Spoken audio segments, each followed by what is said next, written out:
Hi guys, welcome back to my channel and welcome to my reading wrap up for the month of July. Now I didn't have an amazing reading month. I only read 4 books and 2 of those I actually listened to on audiobook. But books are books, and I feel like 4 months. So that's like one a week, so it isn't too bad at all. I'm a bit behind on my reading goal. I've set my reading goal as 50 books for this year, and I think I'm at 25 now, so I'm halfway through, but obviously we're more than halfway through the year. But I usually do pick up over August. I usually read a lot of books in August. September and November specifically, those 3 months are usually very good for me reading wise. So hopefully I can pick up the pace. I think I will definitely get my reading goal done. But let's just get into this video and talk about the 4 books that I ended up reading. So the first book that I read this month was Funny Story by Emily Henry. I'm working my way through Emily Henry's books this summer. I feel like I can only read them in summer because they're like romances. I don't know, I might read Big Beautiful Life in the autumn because that's more of a literary fiction from what I've heard. Obviously, I haven't read it, so I don't personally know, but most of her books are romances, and I'm just a very seasonal reader, so I will usually read romances mainly in summer or when I need kind of like a palate cleanser between books because my main genre is fantasy. But I read Funny Story by Emily Henry to start off the summer for me. I've only read 3 other of her books. I'm gonna forget what books I've read. I've read Happy Place. I've read You and Me on Vacation, and I've read Beach Read. Out of those, and I would say this is actually quite controversial, I would say You and Me on Vacation was my favourite out of those. I loved all 3 of them, but You and Me on Vacation stuck out to me for some reason. I do get why people love Happy Place so much, but I just connected to You and Me on Vacation a bit more for whatever reason. But anyway, now I can add Funny Story to this. Funny Story, when it came out, I was seeing a lot of people's reviews on it. A lot of people were saying that they just didn't like the male main character. They didn't find him very likable through most of the book. And I don't really see that. I liked him from the start. I think he has like a great sense of humour. He was a bit sassy, and obviously he wasn't fully himself. Well, he's not going to be perfect because his girlfriend, who he was very, very much in love with, left him for her guy best friend, which is obviously the premise of this book is that Daphne is engaged to Peter and due to be married, and one day Peter comes home and breaks off their engagement to go to marry his girl best friend who he had told Daphne not to worry about all of these years. And then Peter's girl best friend, Petra, was dating the male main character Miles. So obviously Petra breaks up with Miles to now date Daphne's ex. So Petra moves in with Peter, and Daphne has to move out of the house she shared with Peter, so she ends up moving in with Miles. So that's kind of how the book starts, like obviously a super awkward way to start being roommates with someone. You're obviously not really gonna start a friendship from that. Like obviously you have something to trauma bond over, but it's still gonna hurt. They're both dealing with the grief of their breakups, and because they both thought they were going to spend their whole lives with this person that has now just left them.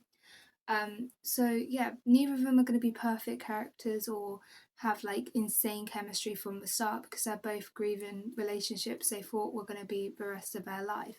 So I think people just need to give Miles just a bit more like grace. But I really liked him from the start. I think he's just such a nice character. Like, he's nice to everyone. He has a great sense of humour, and I think he really helped Daphne to kind of just let some walls down for sure. And he did have a couple of issues with commitment, but I think that's what Emily Henry does so well.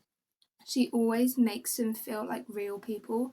Like, they always have an issue, and they don't always deal with it the right way. Like, communication goes wrong or they run away, and you're like, why would you do that?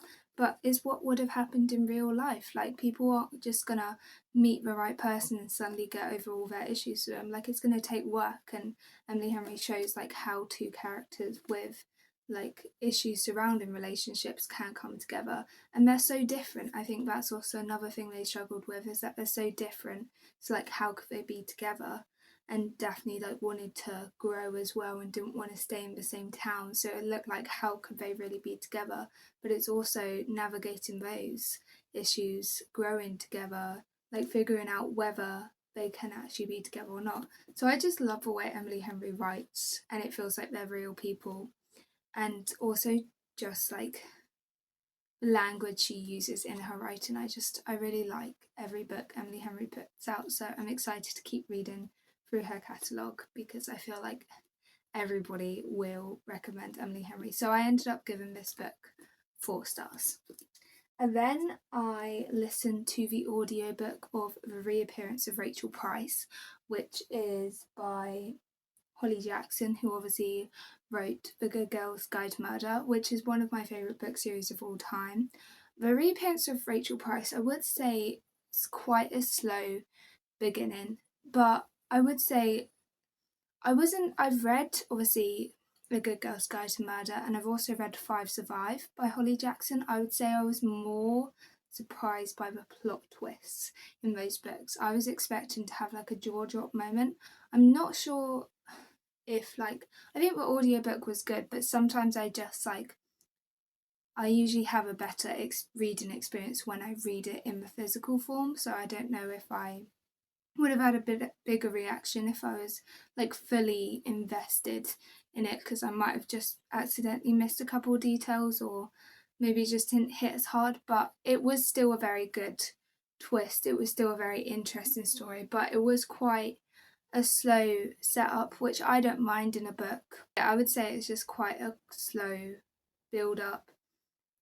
Also, there was a bit of romance in the book, and I didn't really connect to it, and then it also didn't really go anywhere. So, like, because I feel like she usually does her romances really well. Obviously, Good Girl's Guide, Ravi and Pip are like one of my favourite book couples ever.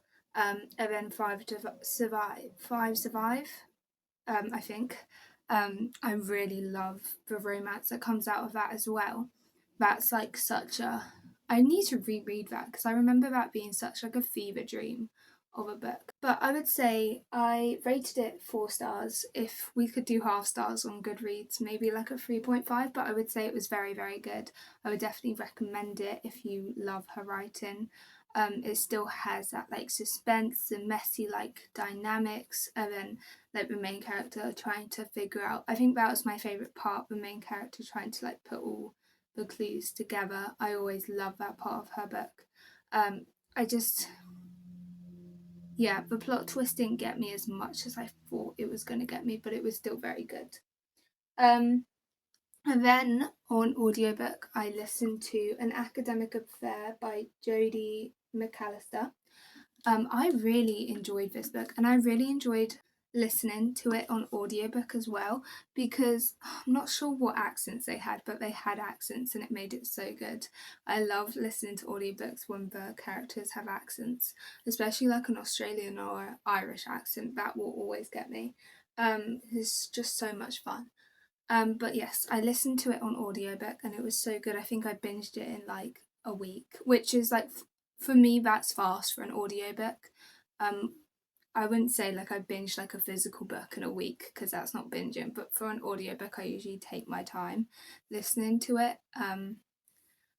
But I would say I really liked it. I just loved the chemistry between the two main characters. Also, it has the yearning aspect that I like. Like, I feel like we've lost yearning a bit in books, because authors try to bring in yearning, but the characters have already slept together. So sure, you're yearning, but you've also kind of already had each other in a way, so it doesn't really feel right. But this yearning felt good, and I would say I don't like enemies to lovers in a romance book. If you're telling me a book is enemies to lovers, I'm expecting you to put a fantasy down in front of me, because if they're not holding knives up to each other's throat, I don't class it as an enemies to lovers. so obviously this one, so when we're talking enemies to lovers in a romance book, I'm like not really enjoying it because it's not enemies to lovers. But my favourite book in a romance, my favourite trope in a romance is academic rivals to lovers, and this is academic rivals to lovers, and it's so good. I just love like the tension because there's so many issues that naturally arise that they have to work through when it comes to academic rivals, because they're always fighting against each other to prove who's better firstly, so there's that tension which can very easily lead into romantic tension, which is what I just love to see. And you never can really tell, like they're always thinking, oh, is he just like flirting with me to like throw me off my game? Like it's such an interesting trope. And then this book, I don't think this is a spoiler, but skip 5 seconds if you don't want to hear it. This book also has a marriage of convenience trope, which I think sometimes I don't like, but I think they did it very well and I think it made sense. Obviously, this book is about academics. I don't really know anything about that world.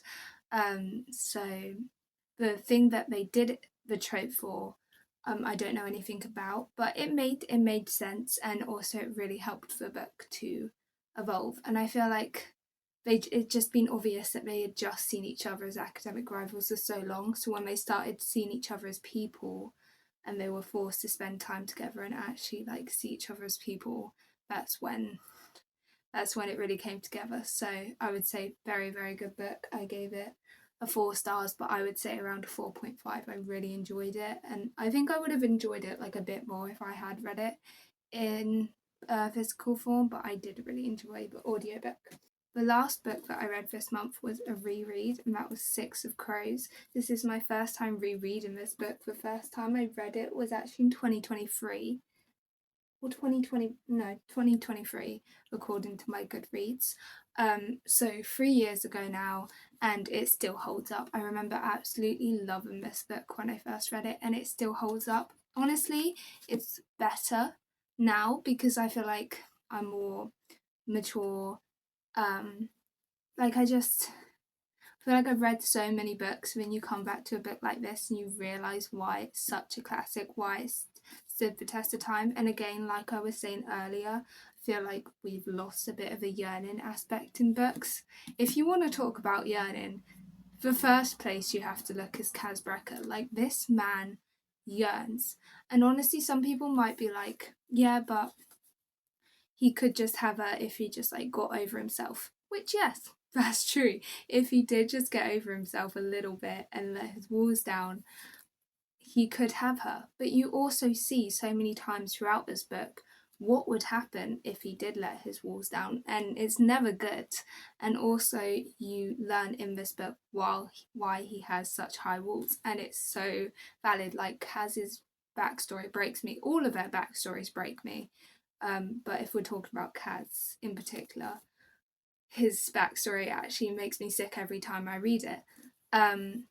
But the yearning in this book, I wouldn't say this is a spoiler, it's just like a quote from the book, and I might mess it up slightly, but it goes like, she laughed, and if I could bottle up that sound and get drunk on it every night, I would. I'm pretty sure all of you have read this book anyway, so it's definitely not a spoiler. That's just the amount of yearning we're dealing with in this book. It's so, so good. But also just like, obviously this is the first book, so it's kind of found family, but they're all just like settling into their dynamics because it's the first time they've been brought together as a group of 6. Like, some of them knew each other before, but it's the first time they've had to kind of work together as a group of 6. So it's kind of the starting formations of a found family, and it's just really interesting how you know what like each character's dynamic is with every other character. Like, she gives time, like obviously you kind of have the 3 pairs within the 6, but I feel like you know how everybody interacts with each other, and I feel like she just fleshes them out so well, their backstories, their motivations now, like how their backstories has affected them, and then also putting this like amazing quest into it, which honestly, sometimes when I'm reading this, I just turn my brain off, because if I actually tried to like figure out like a map of the ice court, I would have no idea what's going on. So I'm kind of like, yeah, that works. Oh, they made it out, you know. Um, but yeah, honestly, amazing writing. I love the way she writes. I love the characters. I love everything about this book. So obviously, I think you guys can guess this was a 5 stars the first time I read it, and it maintains that rating. Such a good book. Obviously, I'm sure most of you have read this, but if you haven't, read it. It is a classic for a reason. Book Talk talks about it for a reason. Yeah, I reread this because a like short story novella came out recently called Stories from Ketterdam. So I thought I would reread before reading that. So I am going to reread Crooked Kingdom as well, which I'm very excited but also nervous for because I know that book makes me cry. But also the found family is so much stronger in Six of Crows, no, in Crooked Kingdom because they built their bonds in this book. So I'm very excited to read that, and then I'll read Stories from Ketterdam. So hopefully I'll get to both of those next month, but we'll see how it goes. Very excited. Yeah, so thank you for watching my wrap up and for listening to me yap about the 4 books I read this month. A very good reading month actually. So 3 4 stars and 1 5 star. That's very good. I will give most books 4 stars, but that's still very good reading month. So I'm happy with that. So yeah, like and subscribe if you want to see other reading vlogs. I have a couple more reading vlogs up on my channel if you want to go check them out. I also do F1 videos. Obviously it's a summer break right now, but I usually do a race preview and a race review. So if you happen to follow F1, please subscribe and stick around for that. And I'm planning to do this video every single month, a reading wrap up every single month, so stick around for those. Thank you for being here and I'll see you around.